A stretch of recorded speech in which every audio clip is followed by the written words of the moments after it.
Welcome to Spiritual Insurgency, the daily edition. Coming at you, I'm Jason Lupo with my co-host Aaron Lujan. What's up, dude? And Colorado making a little bit of a splash again.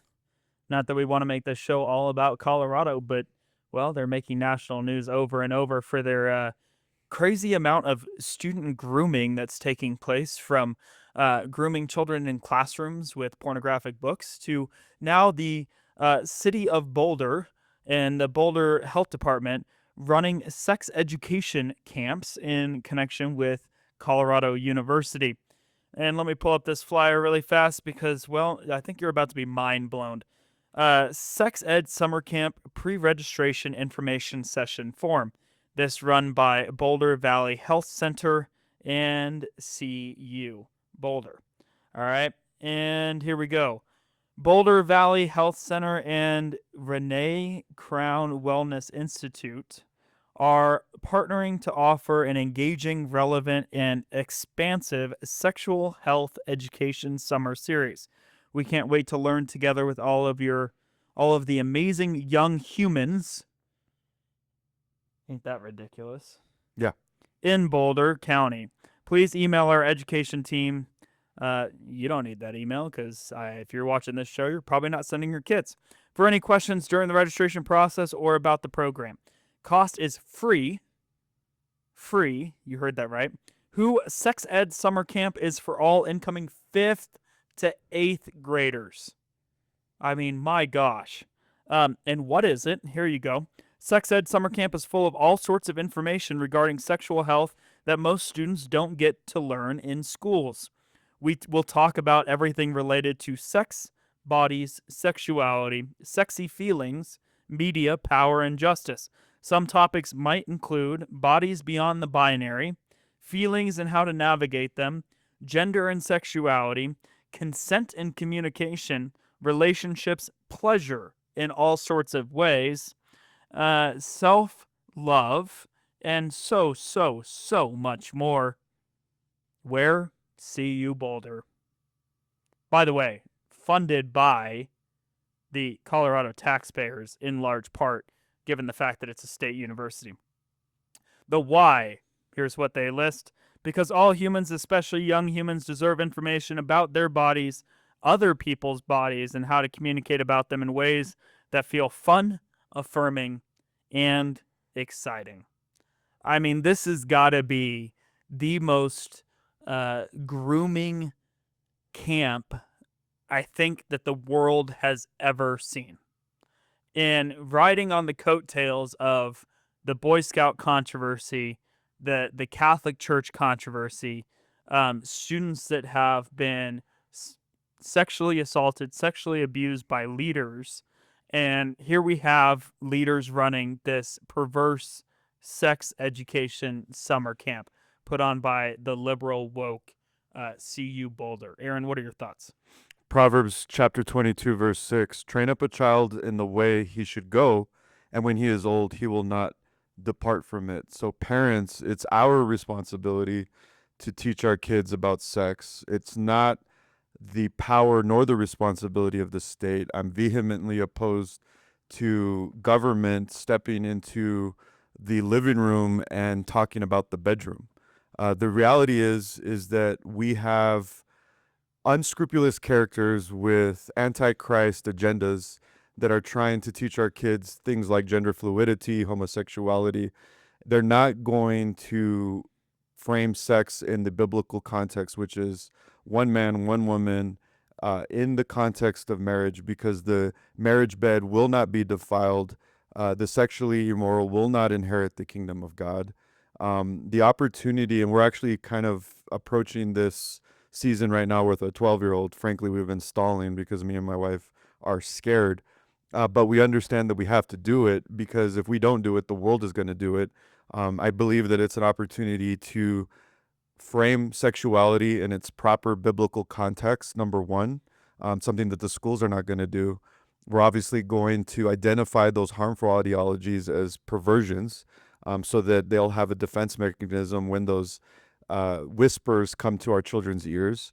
I also think it strengthens family bonds. That open, honest discussion about things as sensitive as sexuality will allow our children to have a healthy foundation when it comes to sex. But from a macro standpoint, they've always been after our kids. They're going to continue coming after our kids, and it's the role of the church to hold the line and reject all of this nonsense. And Jason Lupo's got a phone call from the president. I wish it was from the president. I'd love to have a conversation. Trump, let's get you on the line. What do you think, sir? Yeah, no, it's unbelievable what they're doing here in the school system. You look at Colorado, you look at the numbers.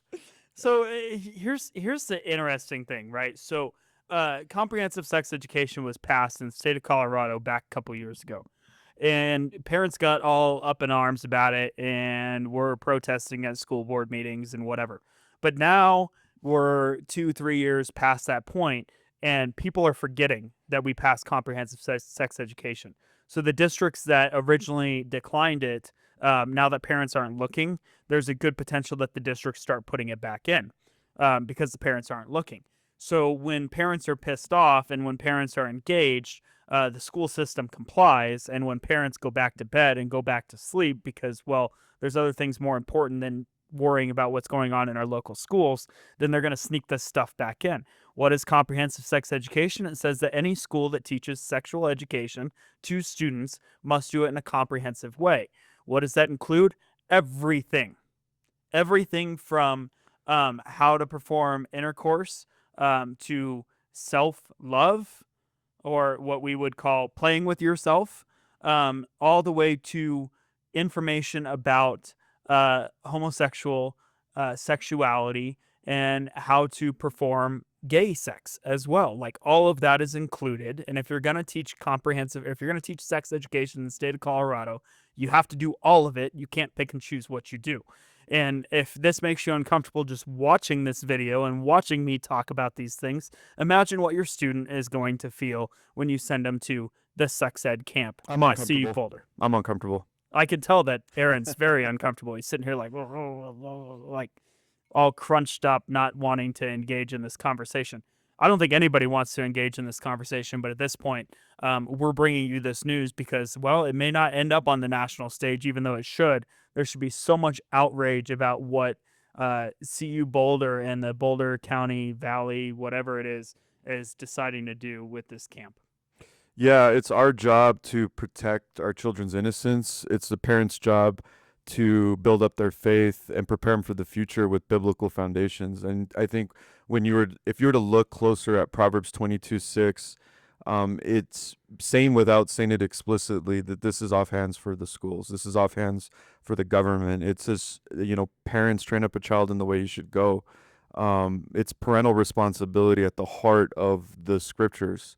We were never given our children over to anyone else other than to the parents. And so it's very clear that we live in a pretty scary state. This state continues to attack unashamedly parental rights. And, as a father in the state of Colorado, I think it's time to double down. I think it's time to fight fire with fire. And really, what I mean by that is proclaim the gospel truth of the gospel of Jesus Christ and continue to use the Bible as the offensive weapon. It is the one weapon in that full armor of God that we talk about that's the offensive tool.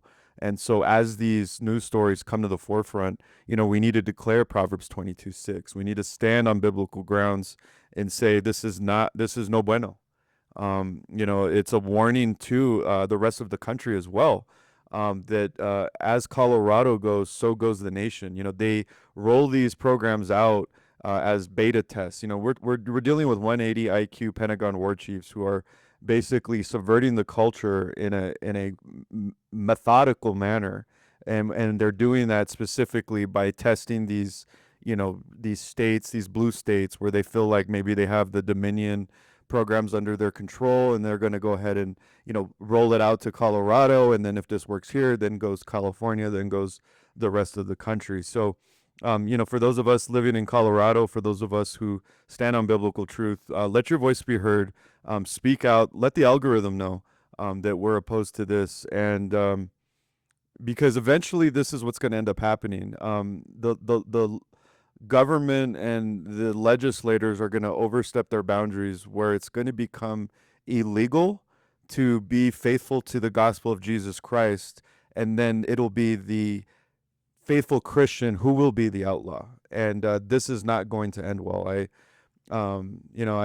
not to be hyperbolic, but I think Waco, Texas, is a glimpse into the future if this continues. Because I know a lot of dads, and I know a lot of parents, and I know a lot of mama bears who will not be afraid to exercise their First Amendment rights when these things become out of control. And I know I say that with a little bit of trepidation, because we are continually seeking peace.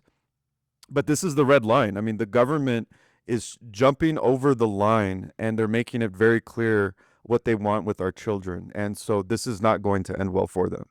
Yeah, I mean, this is where we're looking at this month, the 32nd anniversary of Waco and the incident that took place there. But YouTube and some of the other social media platforms, because of the sexual content that we've discussed in this show, will make this hard to go viral, any clips of this to be widespread, because it will shut it down on the algorithm. And we've seen that happen plenty of times when we've talked about issues that are sensitive. So YouTube will shut down sensitive content, but your school districts and the county health departments and CU Boulder will not. So help us out, share this post, because they're not going to help us share this post. Only you can help us share what's going on, because it's sensitive, which is just absolutely astronomical to think and to process the fact that YouTube won't share this content and other platforms won't share this content, but your school system happily will. That's all we got for today. I'm Jason Lupo with my co-host Aaron Lujan. Join us every weekday at 3 p.m. for the latest and greatest news with a biblical worldview. Have a blessed day, and don't forget to subscribe down at the bottom. God bless. Peace.